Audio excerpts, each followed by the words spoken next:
Everyone, this is क्रूडी योगी एके फिश डैड एंड वीडियो की टाइटल एंड थंबनेल से आप समझ ही गए होंगे। आज हम बात करने वाले हैं about guppy fishes and guppy fishes की ब्रीडिंग के रिलेटेड एंड मैं आपको कुछ टिप्स भी दूंगा जिससे आप अपनी गप्पी फिशेस की जो ब्रीडिंग है वो बहुत आसानी से कर पाएंगे। गप्पी फिश ब्रीडिंग काफ़ी आसान है बट लोग उसे बहुत कॉम्प्लिकेटेड बना देते हैं, बट मैं आपसे वो बात करूंगा वीडियो के एंड में। तब तक आप वीडियो को बिल्कुल एंड तक देखना। हम बढ़ते हैं हमारी गप्पी फिशेस की तरफ क्योंकि उनने ब्रीड कर दिया सक्सेसफुली एंड बहुत सारे बच्चे दिए।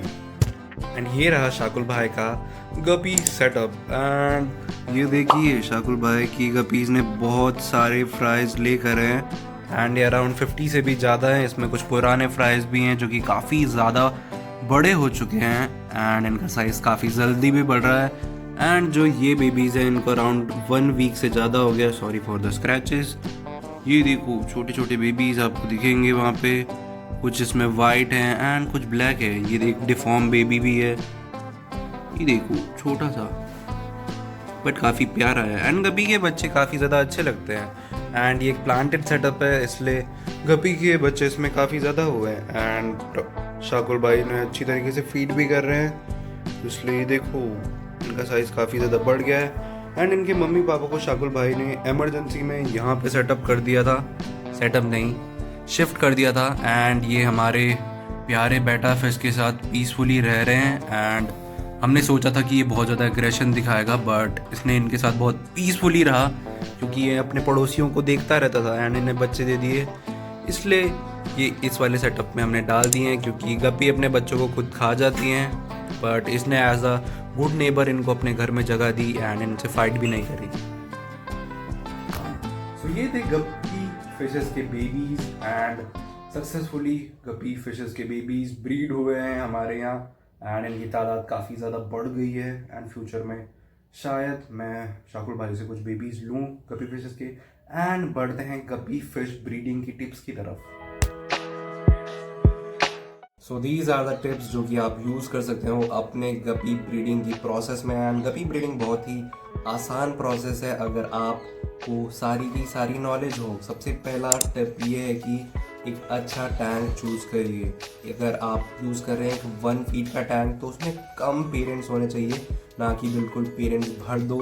और अगर वो टैंक प्लांटेड हो तो ज़्यादा अच्छा रहेगा, बेबीज़ को छुपने के लिए जगह मिल पाएगी अच्छे से क्योंकि गप्पीज़ ट्राई करती है अपने बेबीज़ को खाने का। तो जब भी आप देखो आपके टैंक में गप्पीज़ ने बेबीज़ दिए हैं तो जल्दी से पेरेंट्स को सेपरेट कर दो। ओके।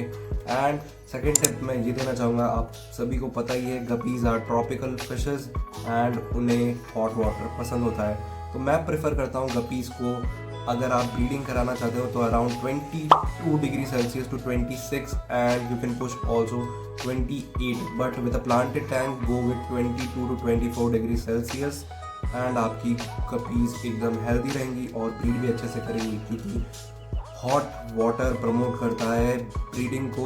और ब्रीडिंग तभी करेगी फिशेस जब उनका मेटाबॉलिक जो रेट है वो हाई रहेगा एंड फूड इजीली डाइजेस्ट हो जाता है जब टेम्परेचर हाई रहता है। तो ये टेम्परेचर का ध्यान दीजिए। And the third most important tip is feeding, क्योंकि फीडिंग से ही आपकी फिशेस हेल्दी रहेंगी, हैप्पी रहेंगी एंड आपको ब्रीडिंग कराने के लिए उन्हें हाई प्रोटीन का फूड देना चाहिए। जैसे कि शाकुल भाई उन्हें बिल्कुल वैरायटी वाला फूड देते हैं। शाकुल भाई उन्हें देते हैं पाउडर फॉर्म में पेलेट्स अपनी बड़ी फिशेस को भी एंड छोटे फ्राइज को रेज करने के लिए भी पाउडर फॉर्म में पेलेट्स दीजिए। एंड शाकुल भाई उन्हें ब्लड वॉर्म्स भी देते हैं एंड कभी कभार ट्यूबिफिक्स वॉर्म्स भी देते हैं जिससे उनको अपने फूड में वैरायटी मिलती है एंड जो प्रोटीन इनटेक होता है उनका बहुत ज़्यादा अच्छा होता है। अगर पेरेंट्स बड़े ही नहीं हो पाएंगे क्योंकि फीमेल्स की बॉडी जो होती है वो ज़्यादा बड़ी होती है एज़ कम्पेयर टू मेल्स, क्योंकि उनको अपनी बॉडी में बच्चे रेज करने होते हैं या मैं कहूँ एग्स भी की प्रोसेस जो होती है वो बहुत ज़्यादा प्रोटीन रिक्वायरमेंट होता है उस टाइम में मदर के लिए। तो आप उनको अच्छी तरीके से फीड दीजिए एंड वाटर का ख्याल रखिए। एंड फिल्ट्रेशन की भी बात करेंगे, फिल्ट्रेशन एक अच्छा फिल्ट्रेशन रखिए but don't go with power filtration क्योंकि गप्पीज़ को ज़्यादा तेज फ्लो पसंद नहीं है। एंड आप लगा सकते हैं स्पंज फिल्ट्रेशन अगर आप ब्रीडिंग कराना चाहते हो, या फिर hang on the back filter भी बहुत अच्छी तरीके से काम करता है। एंड ये टिप्स है फ्राई रेजिंग के लिए। फ्राइज होते हैं गप्पी के छोटे बच्चे या फिर फिशेस के बच्चों को फ्राइज कहते हैं, आप दूसरे फ्राइज मत समझिएगा। एंड अगर आपको फ्राइज़ को जल्दी बड़ा कराना है तो मैं प्रेफर करूँगा पेरेंट्स को सेपरेट कर दो फ्राइज से, क्योंकि पेरेंट्स कभी कभार फ्राइज के पीछे जाने की कोशिश करते हैं, मतलब उन्हें खाने की कोशिश करते हैं। एंड गपीज में ऐसा ज़्यादातर होता है। गपीज एंड मॉलीज जो कि लाइफ बेरर फिशेस हैं, वो अपने बच्चों को एकदम से खाने की कोशिश करती है। उन्हें कुछ भी चीज़ हिलते हुए दिखती है तो वो उनके पीछे जाते हैं और उन्हें खा जाते हैं। तो जब भी आपको अपने टैंक में फ्राई दिखे तो प्लीज़ पेरेंट्स को सेपरेट कर दो या फिर फ्राइज को सेपरेट कर दो। बट मैं आपको बताना चाहूँगा कि अगर आप पेरेंट्स को सेपरेट करोगे तो वो ज़्यादा आसान रहता है as compare to the fry. Fry बहुत ज़्यादा छोटे होते हैं एंड वो टैंक में कभी भी कहीं भी चले जाते हैं। तो मैं प्रेफर करूँगा आप अपने पेरेंट्स को हटा दो टैंक से, इसलिए आपके बच्चे बचे रहेंगे ज़्यादा देर तक। ज़्यादातर केसेस में यही होता है कि कभी फ्राइज देती हैं बट उससे पहले जो उनके पेरेंट्स होते हैं वो फ्राइज को खा जाते हैं एंड इन द एंड हमको मिलते हैं 2 या 4 बच्चे, जो नहीं है। हमें चाहिए ज़्यादा बच्चे गपी ब्रीडिंग में, बट हेल्दी टेम्परेचर का ज़्यादा अच्छे से ध्यान रखना है। आपको रखना है अराउंड 24 to 26 डिग्री का टेम्परेचर। ये सेम ही स्टेप्स है और आपको फिल्ट्रेशन का भी थोड़ा ध्यान रखना है। जब आप फ्राई रेस कर रहे हैं तो वाटर जो चेंज करने का आपका शेड्यूल है उसको थोड़ा सा बढ़ा दें। वीक में 1 से 2 बार वाटर चेंज करें एंड जितनी भी गंदगी हो टैंक में गंदगी हटाते रहें। एंड एक मेजर स्टेप ये भी है कि अगर आप फ्राई रेज करना चाहते हैं तो फ्राइज को दिन में काफ़ी बार फीड करना पड़ता है, क्योंकि वो बच्चे हैं एंड उनका जो प्रोटीन इंटेक होता है वो काफ़ी ज़्यादा होता है। तो आप उनको दिन में 5 से 6 बार फीड करिए एंड उनकी ग्रोथ बहुत ज़्यादा अच्छी होगी एंड वो बहुत जल्दी मैच्योर भी होंगे।